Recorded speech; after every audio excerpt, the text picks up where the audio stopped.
Welcome to gulf Tamil life friends.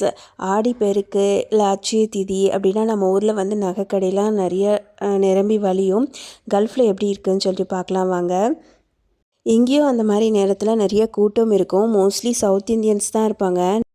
இது வந்து Oman avenue மாலில் வந்து மலபா, ஜாய் ஆலுகாஸ், தமாஸு, இந்த மாதிரி கல்யாணம், இந்த மாதிரி எல்லா கடையிலுமே கொஞ்சம் கொஞ்சம் எடுத்தது.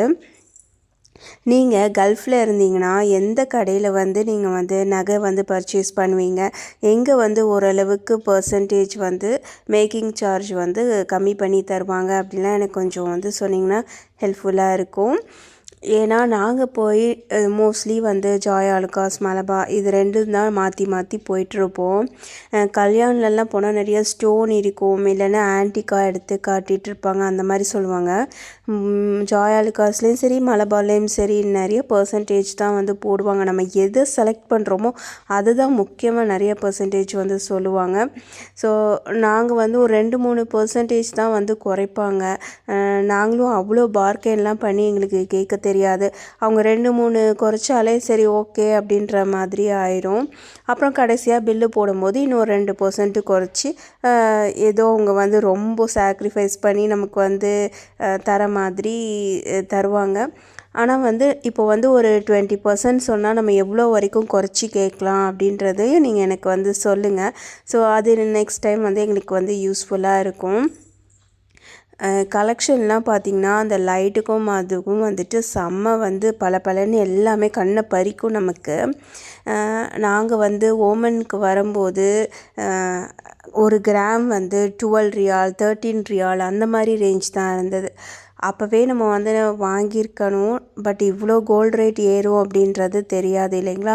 ஒரு 7-8 வருஷம் அப்படி தான் இருந்தது. 2000 கொரோனாவுக்கு முன்னாடி வரைக்குமே கொஞ்சம் 20 ரியால் வரைக்கும் தான் ஏறிச்சு. ஒரு 8 ரியால் தான் ஏறி இருந்தது. அதுக்கப்புறம் தான் வந்து 22க்கு அப்புறம் தான் செம்மையாக அப்படியே ஹையாக ஏறிடுச்சு.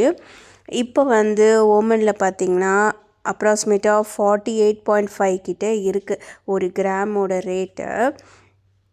நம்ம இந்தியாவோட கம்பேர் பண்ணாக்கா ஒரு கிராமுக்கு ஒரு 800-900 வந்து கம்மியாகும். ஆனால் அதையுமே வந்து மேக்கிங் சார்ஜ் அது இதுன்னு போட்டு ஈக்குவல் பண்ணிடுவாங்க. இங்கே இருக்கிறதெல்லாம் பாருங்களேன், கோல்டு காயினு அந்த மாதிரி செயின்லாம் பார்த்திங்கன்னா அப்படியே முழுசாக வந்து 10 பவுனு அதெல்லாம் அப்படியே வாங்கி கழுத்தில் போட்டுட்டு போவாங்க. காயினாக வந்து சில ஏர்போர்ட்லலாம் அந்த மாதிரி கோல்டு பாரு இந்த மாதிரிலாம் எடுத்துகிட்டு போக மாட்டாங்க இல்லைங்களா. அதனால் அந்த மாதிரி செயின் வாங்கி போட்டுட்டு போவாங்க.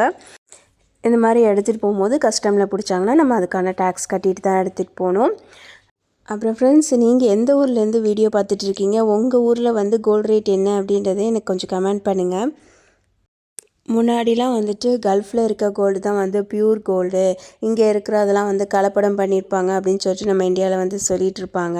ஆனால் இப்போ வந்து 916 ஹால்மார்க்லாம் வரும். இந்தியாவிலே நம்ம நம்பிக்கையாக வந்து ஷாப்பிங் பண்ணலாம். நிறைய கலெக்ஷனும் நமக்கு கிடைக்கும். இங்கெல்லாம் வந்துட்டு கலெக்ஷன் எப்படி இருக்குது அப்படின்றது தான் நீங்கள் இப்போ பார்த்துட்ருக்கீங்க. கலெக்ஷன் வந்து நிறைய இருக்கும். ஆனால் நம்ம வாங்க போவேல நமக்கு பிடிச்ச மாதிரி இருக்காது. அது எனக்கு மட்டும்தான் அப்படி தோணுதா என்னன்னு தெரியாது. இந்த மாதிரி ஸ்டோன் வச்சு இந்த மாதிரி இந்த லைட்டிங்ஸ்க்கும் அதுக்கும் வந்து நம்ம கடைக்குள்ளே போனோன்னுமே இதை தான் ஃபஸ்ட்டு காட்டுவாங்க. இதுதான் நமக்கு ஃபஸ்ட்டு அட்ராக்டும் ஆகும். ஆனால் வந்து நீங்கள் கோல்டு சேவிங்ஸாக பண்ணும்போது இந்த மாதிரி ஸ்டோன் வச்சுலாம் நீங்கள் வாங்காதீங்க. அப்புறம் ஆன்டிக்கும் நீங்கள் வாங்காதீங்க. ஏன்னா வந்துட்டு மேக்கிங் சார்ஜ்லாம் வந்து ரொம்ப இருக்கும். இங்கே வந்துட்டு சேதாரம் அப்படின்ட்டு எதுவும் இங்கே போட மாட்டாங்க. மேக்கிங் சார்ஜ்லேயே எல்லாமே வந்து கவர் பண்ணிடுவாங்க. இந்த மாதிரி பியூர் கோல்டாக நீங்கள் வளையல், செயின் மோஸ்ட்லி நீங்கள் எடுத்தீங்கன்னா பின்னாடி எதுவும் நம்ம வந்து செஞ்சுக்கிறதுக்கு யூஸ்ஃபுல்லாக இருக்கும் அப்படின்னு நினைக்கிறேன். இதெல்லாம் வந்துட்டு இவ்வளோ நாள் கழித்து நம்ம வந்து நிறையா வீடியோஸு இதெல்லாம் பார்த்தா நமக்கு வந்து தெரியுது நம்ம வந்து எந்த மாதிரி வந்து கோல்டு வந்து ஷாப்பிங் பண்ணோம் அப்படின்ட்டு. முன்னாடிலாம் வந்து நிஸ்வாலேருந்து வரும்போதே வந்துட்டு 2 ஹவர்ஸ் ஆயிருங்களா, அதிலே கொஞ்சம் டயர்ட் ஆயிடுவோம். பிள்ளைங்களாம் ரொம்ப சின்ன பிள்ளைங்களாக இருப்பாங்க. ஸோ வந்து எதாவது வாங்கணுன்னாலே நம்ம ஒரே கடைக்கே முடிச்சுட்டு சரி நம்ம கிளம்பலாம், திருப்பி நம்ம வந்து அவ்வளோ தூரம் ட்ராவல் பண்ணுமே அப்படின்னு சொல்லிட்டு நான் வந்து ரொம்ப கடையெல்லாம் வந்து சர்ச் பண்ண மாட்டேன். ஏதாவது சின்ன சின்னது தான் வந்து வாங்கிட்டு போவோம். தோடு, சின்ன ரிங்கு அந்த மாதிரி தான் மோஸ்ட்லி. வாங்கிட்டு போயிருக்கோம். இன்னும் நம்ம வந்து பெருசாக ஏதாவது சீட் போட்டோ நம்ம நிறைய சேவ் பண்ணியிருக்கலாம் அப்போவே கம்மியாக இருக்கும் போதே அப்படின்னு சொல்லிட்டு ஃபீல் பண்ணிகிட்ருக்கேன். என்ன மாதிரி யாராவது ஃபீல் பண்ணிகிட்டு இருந்தீங்கன்னா கண்டிப்பாக சொல்லுங்கள். இந்த கல்ஃபை பொறுத்த வரைக்குமே வந்துட்டு மலபார், ஜாய் ஆலுகாஸ் இந்த மாதிரி தானே இருக்குது. மோஸ்ட்லி வந்து எல்லாமே மலையாளிஸ் தான் இருப்பாங்க. ஸோ நம்ம பேசி வாங்குறதுல வந்து ஒன்றும் பிரச்சனை இருக்காது. இங்கே நிறைய வந்து ஓமானி ஜுவல்ஸுமே இருக்குது. அது வந்து அங்கங்கே சூக்கில் இருக்கும். மத்ராஸ் சூக்கில், சீப் சூக்கு இந்த மாதிரி நிறைய சூக் ஏரியாவில் வந்து நிறைய ஓமானிஸ் வந்து ஜுவல்லரி ஷாப் வச்சுருப்பாங்க. அது எல்லாமே வந்து 21 கேரட்டு. அது வந்து இங்கே இருக்கிற ஓமானிஸ் லேடிஸ்லாம் வந்து யூஸ் பண்ணிப்பாங்க. ஜென்ஸுக்கெலாம் வந்து சில்வர் தான் யூஸ் பண்ணுவாங்க. ஜென்ஸ்லாம் வந்து இங்கே வந்து கோல்டு வந்து யூஸ் பண்ண மாட்டாங்களாம். அவங்களாம் வந்துட்டு சில்வர் யூஸ் பண்ணுவாங்க. லேடிஸ்லாம் வந்துட்டு கோல்டு யூஸ் பண்ணுவாங்க. அதுவும் 21 கேரட் தான் அவங்க விரும்பி போடுறாங்க. என்னை கேட்டிங்கன்னா இந்த மாதிரி ஆடிப்பெருக்கு, அட்சய தீதி இந்த மாதிரி நீங்கள் நல்ல நாளில் கோல்டு வாங்கணும்னு நினச்சிங்கன்னா ஒரு 2-3 நாளைக்கு முன்னாடியே போய் கோல்டெலாம் வாங்கி செலக்ட் பண்ணி எடுத்து வச்சுடுங்க. வச்சுட்டு அன்றைக்கி போய் நீங்கள் வாங்குங்க. ஏன்னா அன்றைக்கி செம்மையாக கூட்டமாக இருக்கும். நம்மளால் ரிலாக்ஸாக பார்த்து எதுவும் வாங்க முடியாது. இந்த ஐடியா பிடிச்சிருந்தா எனக்கு ஒரு லைக் பண்ணுங்கள், கமெண்ட் பண்ணுங்கள். வேணுன்னா கூட கொஞ்சம் அமௌண்ட் அட்வான்ஸாக கொடுத்து நம்ம புக் பண்ணிக்கலாம்.